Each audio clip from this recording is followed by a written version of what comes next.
Hi, everybody. Welcome to episode 116 of Radio 815, the podcast dedicated to examining the works of writer, director, producer J.J. Abrams and his extended Bad Robot universe. I'm Matt Crandall, here with my co-host Marcelo Inostroza as we continue our rewatch of Fringe Season 4. Today we are talking about episodes 6 and 7 of the 4th season, first episode, and those we've left behind, which aired November 11th, 2011. Written by Robert Chiappetta and Glenn Whitman, directed by Brad Anderson. Marcelo, if you take my stapler, I am going to burn the building down. I actually really like this first episode because I love the fact that it starts within a dream sequence, and it's basically Peter and Olivia having a standard, a family fun day in the park. And as the dream goes on, Olivia in the dream tells Peter that he doesn't belong, and he just wakes up in prison. And then we find out that apparently there is time slippage happening in the universe. So our Fringe team believes that Peter is responsible for this somehow, and then they go in to investigate, and then a bunch of wibbly wobbly time shenanigans happen. But I love the initial setup of this episode with Peter having a dream about Olivia and getting a look into what their relationship could possibly be in the future if our Olivia is able to remember her feelings for Peter. Yeah, I'm glad you liked that because I typically don't love dream sequences of any kind, and it just served to remind me what the writers have taken away. So the fact that this is the Peter that I want in the show, but everybody else is not the versions of themselves that interact with him in the way that I want.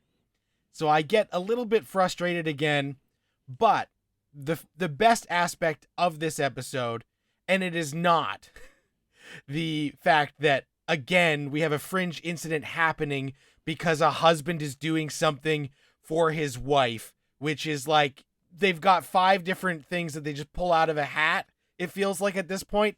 And it's like mystery of the week. Oh, it's a husband going to extraordinary lengths to help his family. And I'm like, okay, again, again. And in this point, I get it.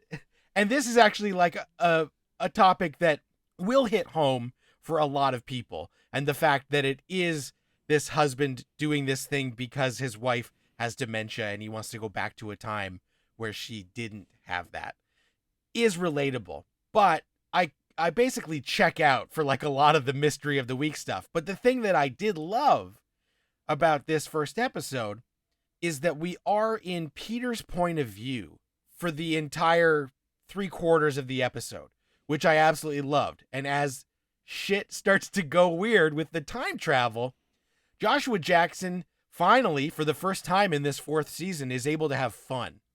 Because when he moves and he's like, oh, fuck, how did I get here? What happened? His disorientation and him knowing that he has had a time jump in that moment is a blast. And I loved all of that. That stuff worked 100% for me. The fact that we are in Peter's point of view, that we're jumping around through time and going forward and back. So I love that it's not just forward all the time. It's not just like he's blacking out. He goes forward, then he goes back, then he goes back forward. That stuff really worked and was the heart and fun of the episode. Just seeing Peter have a good time and be exasperated by the fact that he's like, oh shit, I'm somehow causing this, but I don't know how to stop it. For me, the case of the week, MacGuffin the with the husband doing something awful to preserve a happier time in his life because his wife having dementia. That really played well for me because, like I've mentioned in earlier seasons of Fringe, I really like when the quote unquote Fringe villain is not doing something to harm the universe, but is doing something for selfish reasons. With that being said, I can level with you just a little bit in that at this point in the series, it's a little bit odd that they keep pulling the same story ideas for cases of the week out of the same hat. You would think at this point in the series they would have a sense of momentum and they would be going towards something bigger and something better. How many husbands have gone to extraordinary lengths on Fringe when just gender flip it? If it was the wife and the husband had the Alzheimer's, it would have felt fresh. And imagine this. I mean, just playing devil's advocate for a minute. Imagine if they wanted to do this episode, they called up JJ and said, "You know what? We need a powerhouse actress to play the wife in this episode because we want to gender flip." What about imagine if they would have got Carrie to play the wife, and Carrie was the one behind all of this? We would have gone crazy. Definitely. Definitely would have absolutely loved that if they could have found a way. The budget probably wasn't there to make it worth her while. The other thing, the main thing that really bugged me in this episode was Walter's insistence that the main thing that bugged me in this episode was Walter's insistence not to help Peter. Walter goes out of his way to acknowledge to basically say, "My son doesn't exist. This guy's an aberration.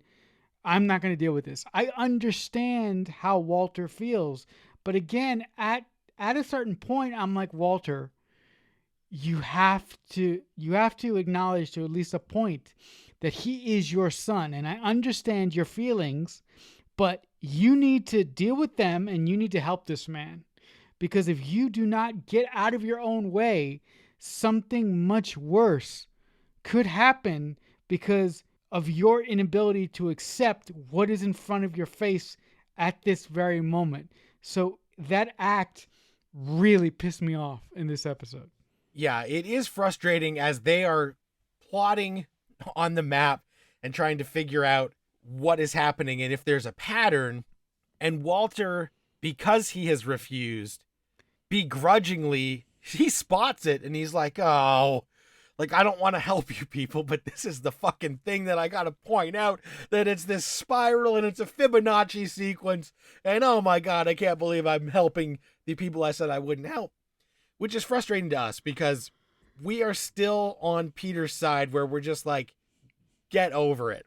I like that we're in this weird period and the show is still trying to shake things up by not falling back into the familiar. But it really does start to get annoying when every version of Walter that we've ever known has been so devoted to Peter. You know, Walternate, Prime Walter before this, that now that this one is like willingly trying to shut this guy out, when we know that if he would just open his heart and try and do his best, like, he can find a way to make this back to the way we want it. And so his reluctance is, I think the writers want us to be frustrated. They want us to be fucking mad at Walter because we know Walter will be so much happier if he just gives in and lets this happen and goes with it and fixes it. And it's giving John Noble a little bit more to do, but I do feel like they have sidelined Walter a little bit, and I'll talk about it more next episode, but I feel like his role has been a little bit diminished as we are adding a few more of these elements this season. They still give him interesting scenes, but I feel like Walter is not as prominent so far in these first 6 episodes as he used to be. And I know that's a mechanic of the fact that now we've got Lincoln Lee here, Astrid's out in the field, that there's other people who are raised up as a result, but I'm starting to notice a little bit. Now, the thing I did like about this is once Walter points this out and they pinpoint, Peter is still thinking that he is somehow responsible for this stuff happening. And he realizes, okay, this guy's doing this, and they unlock all this backstory and shit. And Peter realizes he's the only one who can enter this situation by building a portable Faraday cage and going in. Marcella, what are you thinking as finally we're making a case where Peter is the the linchpin. He's the only guy who can fix this. So he's got something to do. I thought it was karma because the entire episode Peter was basically begging Walter for his help. And despite Walter's attempts to pretend that Peter doesn't exist, Peter's the one that sort of forces Walter to give the team the answer. The MacGuffin that Walter builds so the Fringe team can deal with this is worn by Peter. So I thought it was very, very, very poetic that the one guy that Walter was trying to shield away from himself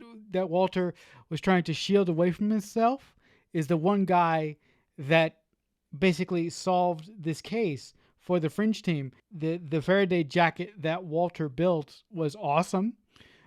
When he said Faraday, I have to be honest, I thought of one guy. So I'll just leave that there because if you guys been listening to the show for a while, you know who we're talking about. But I really like the effect of what happens to individuals who are not wearing a Faraday buckle jacket when they step into the bubble, because there's a scene of this random cop guy going into the bubble, not realizing that there's a big time bubble there.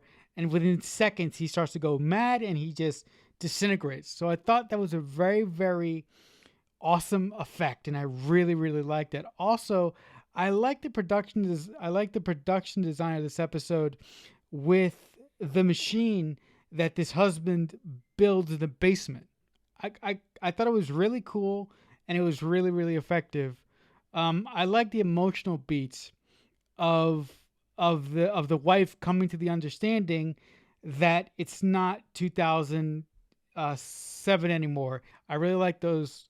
I really like that moment, and I like the moment when the wife basically barters for her husband with our team, saying, "Listen, I'll get him to shut down the machine, but you have to promise me that he has immunity." And before her husband shuts down the machine, she claims to give her husband the answer. So once all this is done and once our Fringe team goes away, he can rebuild this machine, but to only understand that after all that happens, she basically blanked out her work with a magic black marker. I thought that was really sad and really touching to me. But yeah, I liked all those beats. Yeah, I did like that the wife is the one who starts bartering for his immunity because she realizes that he has crossed the line. And the husband is still like in full I'm going to go out shooting mode, and she's like, "No, please, like, stand down and let's figure this out." And I did like that, we get this story where the husband even agrees to all of this knowing that he's still got the book with the formula. And when Stephen Root, who plays the husband and currently can be seen on HBO's Barry as Fuchs, and most famously was on the movie Office Space as Milton, when he opens the book and the whole formula has been redacted, I'm like, good, fucking great, because I don't want this shit to happen again. And he's devastated and he plays it really well, but the wife knows that this is the right thing to do because this husband is, if he tries again, is going to destroy the universe, or at least, at minimum, himself. So she realizes, like, it's not worth it, so I'm going to make it impossible for him to use this again. And I thought that was the part that was the strongest of this story, that felt similar to some other stories to me, that I did like that the wife is the one who redacts that whole thing so that the husband can't do it again. So that was really interesting. And after they isolate this situation just in time, and as you said, we did see that one person disintegrate who didn't have the jacket. That was fun. That was a comical moment in a very heavy sequence of events. Peter does say to Broyles, because Broyles says, "Good job, it wasn't you." And Peter says, "It wasn't me this time, but I think the only reason this happened is because me coming into this universe has fucked up physics so that shit like this can happen." And Broyles is like, "Well, that might be the case, but you did a good job, so like you're part of the team now. And I liked that they are saying, as we have kind of hinted, that something is off with this universe in totality. That now even physics is a little bit off its axis because something has gone wrong. So weird fringe events that normally wouldn't be able to happen can start to happen. And then when Peter does move into the house on campus, that part was great. I'm just like, okay, we still got this set, so let's use it. And we're moving Peter in and they're dusting the thing off. And I love when he's just like, do I get an allowance? And it's like, okay, finally Peter is being integrated back into the team, at least for the time being. So that little bit at the end of the episode at least made me happy. What did you think about the scenes with my man Lincoln? Because I want to go back to I want to go back to an earlier point that you mentioned. You mentioned that it seems that John Noble, aka Walter, has been sidelined for most of for a little bit, and I'm wondering, don't you think if the writers knew that they were adding another individual to the team, don't you think they could have found a better balance in that we could have each member of our fringe team doing something to solve the case of the week or the incident of the week, so to speak, so that way we wouldn't have had Walter sort of in the background? Yeah, I do think so. And part of it is just that the new dynamic that they have settled on with this character's backstory is that this Walter doesn't leave the lab. So in this episode and in the next episode, like we have seen Walter previous where Astrid check the anus. Astrid is out in the field and he's in the lab talking to her over a headset because this Walter doesn't go outside. So if our scenes aren't in the lab, then Walter is basically not in them because he used to go on site when a lot of stuff was going down, and this Walter doesn't. He doesn't go outside, which is a character choice that they made at the start of this season, which is fine, but it really has handcuffed them that as everybody else is getting new roles, Walter is confined to a couple of spots. And if our scenes aren't taking place there, he can't be in them for story, character, background reasons. But he used to be out in the field side by side. He might not be jogging down the sidewalk with Olivia Dunham, but he was in a car watching her. So like that's the thing that I'm just really noticing this season so far. Also, I really think that they did that so in a roundabout way they could build out the relationship between Olivia and Lincoln Lee. So it'll be interesting to see where that goes. Episode 7, Wallflower, aired November 18th, 2011, written by Matthew Pitts and Justin Doble, directed by Anthony Hemingway, opens with a scene of Olivia and Lincoln at a late night restaurant, hanging out, having a chat, and then we get into our mystery of the week. Marcel, what did you think of Wallflower and this guy who has to commit murders to get pigment because he just wants to be seen by the girl that he likes? No, I thought that this was Fringe's attempt at doing a really cool screwed up Hollow Man sort of deal. The things that worked for me in this episode may surprise you. It's the things that I really latched onto in this episode were the emotional beats between Olivia and Lincoln, and Olivia having this headache that we previously weren't made aware of. I don't know if it had been mentioned in previous episodes. So it kind of came out of nowhere for me. It kind of came out of nowhere for me. But I wonder, because something so innocuous as Olivia having migraines and needing to get refills at 3 o'clock in the morning, I wonder if the writers are going to pay that off in any kind of interesting way. As far as the whole thing about the bad guy in this episode, the Invisible Man, wanting to be seen, I get that, but I'm like, okay, I get it. I don't care. Just stick with this. So this episode was fine. I almost wish that they would have stuck with the Olivia stuff more than the Invisible Man guy, killing people to find a way to live, basically. Yeah, I think a lot of the character stuff in this episode is what I appreciated and I liked. But this was a mystery of the week I could not have given less of a shit about. So say what you will, call me out on it, it's fine. But it just didn't hold my attention. And the fact that it was this, when we get the payoff of like, he's seen and he's so happy that like this girl mentions that she knew that he wasn't taking the elevator and she wondered where he was. And I was like, just give me a fucking break. I don't appreciate this. I'm just not feeling it. And as someone who has gotten migraines in the past, I wish that they had just said headaches instead of migraines, because if Olivia Dunham had a migraine, she ain't going fucking anywhere. She's going to be incapacitated. But they do actually explain kind of by the end of it how that may be, and it's not a full-blown real migraine. It is some sort of side effects of something that is happening to her. So I do like that her and Lincoln do seem to be getting closer. And I like it in terms of a new dynamic that they're adding to the show. I don't like it in terms of my fucking guy is Peter Bishop that I'm rooting for.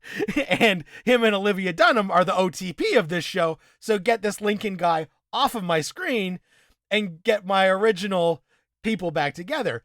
But shipping aside, I think it's actually adding an interesting dynamic for the show and giving Olivia and Lincoln a little bit more to do. So to have Anna Torv and Seth Gable get more moments together, it is kind of sweet, and I am enjoying that in a purely entertainment and they're doing something different way. But in the shipper way, I'm like, no, what are you guys have the thing already. The thing is the banter between Josh Jackson and Anna Torv, and you guys got it. You got the lightning in a bottle, just uncork it. So that's the thing I keep waiting for. But I do like that we see Peter working and looking at the machine blueprints and trying to find a way to fix this himself. What are you thinking, as that's kind of like a very low subplot to this episode as this Hollow Man stuff is playing out? As Peter is going through the motions and is thinking about sort of snapping himself back into his own timeline, I'm like, oh God, please God, no. If you're gonna do this, you need to think about the consequences. And if you're gonna do this, you need to think about getting Walter. Because if you do this by yourself, the chances of you snapping yourself back into your own timeline are slim to none. Because we've acknowledged that when people fuck around with time in the Fringe universe, nothing ever goes to plan, ever. So I think if Walter or if somebody else doesn't help out Peter, he could end up doing something much worse to the timeline. He could end up fucking it up even more, and that just gives me all sorts of nightmares. I really like that the writers took a kernel from an earlier episode in which Olivia said to Lincoln, listen, if this job becomes too much for you, I'm someone that you can come to sort of unload. And this episode really shows that Lincoln has been dealing with the fucked up shit that the Fringe division has been doing to him by himself, by staying up until 3 o'clock in the morning in some seedy diner. So I like that Olivia and Lincoln were able to sort of decompress together about their jobs and about what they do. Also, another scene that is really, really telling is a scene between Olivia and Astrid, where Astrid says, Olivia asks Astrid, how do you deal with the shit that we see on a daily basis? And she goes, oh, I see the department shrink. That's how I deal. So I really like that this Olivia Dunham is really, really isolated and is really, really, she doesn't really share her emotions with anyone. And I find it really interesting that the guy that she chooses to show her emotions with is our Lincoln Lee. Now, I'm with you, Matt. I'm just buying my time until Olivia wakes the fuck up and realizes that the love of her life is Peter and not Lincoln Lee.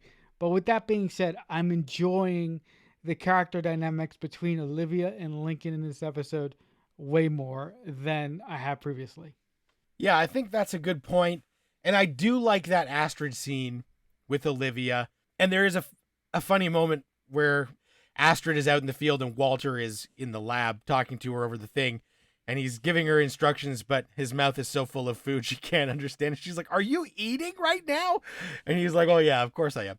So I did like that. And, again, we explain the Cortexiphan stuff to Astrid in this because this universe, that's not as well known. And Olivia has questions still about her being part of those experiments.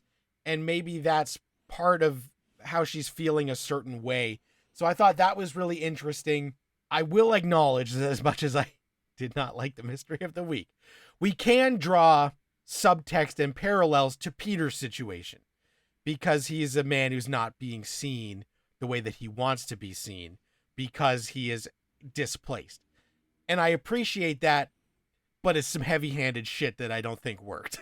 So I like when the mystery of the week somehow has subtext that reflects what's going on with our core group. But this was like if we had a bullseye dartboard, I just feel like they threw it with the right intention, but it missed. So that's just my read on that. The other thing that really, really annoyed the shit out of me in this episode is there's a moment when Olivia goes to Nina to discuss her past in the Cortexiphan trials, right? And Nina basically says, "Look, regardless of what happened in the Cortexiphan trials, you are as normal as anybody else."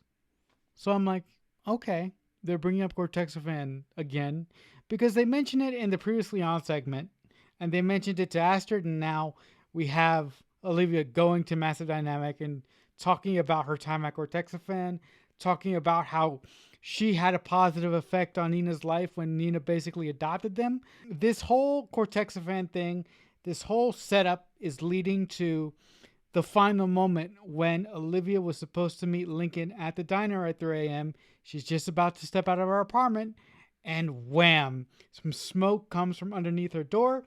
She passes out, and some fiends inject her with some orange liquid that we can only attest has to be Cortexiphan. And then the camera pans up, and you see Nina Sharp, and I go, "Lady, what the fuck are you doing? Is it possible that you believe Peter and that you are feeding Olivia with Cortexiphan to give her headaches, to allow her brain to rejigger itself to remember everything? But if you do that, why in the fuck won't you just come out with it? Why wouldn't you just tell her willy-nilly? Why the fuck do you have to do this cloak and dagger bullshit? Because when Olivia finds out what you have done to her, she's going to be fucking pissed at you, woman." So that shit really pissed me off. Look. I understand storytelling. I get it. But I'm like, guys, why can't you just be honest with each other? And this is something that actually, it's one of those dramatic moments where you're like, "Oh no, Nina." But if you start to think about it, it makes absolutely zero sense and is actually way more offensive to me than it should be, because in this universe, this is Olivia Dunham's adopted mother. So they have a long history together. And not only is it just a long history together, it's one of caregiver and protector and the person being protected. And to see this is such a violation that, knowing Nina's role is as her mother, to do that to your child without their knowledge is just revolting. Makes me immediately hate Nina, even if we're supposed to like her, because in this universe she has this deep relationship. But it really is unsettling, and some of the more sinister, villainous shit we've ever seen Massive Dynamic do on the show in total. Because this is something that, if it was for her own good, then Nina should have been able to talk to Olivia and convinced her to do it consciously, not as some sort of violation being injected with something while she's unconscious. And yes, this does explain the headaches and the migraines, which is why she's able to function with a migraine. But I really am interested to see how they write this without making us instantly distrust everything that Nina Sharp says from here on out. Yeah, and also I think that beyond Olivia being pissed at Nina Sharp, I think that this is really going to weigh heavy on their relationship, and I really like what you said there. In this remix universe, Nina is Olivia's adopted mother, for the lack of a better word. So, like you said, this is a tremendous betrayal. And if she has that type of relationship with Olivia, why doesn't she trust her enough to be honest with her, come to her and tell her this, and submit to these experiments willingly? What does she think that Olivia is going to say? Do you think she's going to think that Olivia is going to freak out, go the other direction, and never want to see her again? Because our Olivia before the remix would have done that. But this Olivia doesn't seem like a person that would do that, because Nina has been a loving mother figure to her in this instance. So I don't understand how Nina can justify this at all. I really, really don't. And I think, like you think, this is going to come back and bite her in the ass. Yeah, I definitely think it will be interesting to see how they play it out, because if it was the old Nina Sharp that we had known, who had just met Olivia Dunham at the start of the series, I would think, yeah, this is in line with her character. But this version of Nina Sharp that we're supposed to be understanding is Olivia's surrogate mom. It's really bad. It's really bad that she's the one who did this. So we will have to see how they write their way out of this next week when we talk about season 4, episode 8, Back to Where You've Never Been, and season 4, episode 9, Enemy of My Enemy. So that is the homework if you are watching along with us.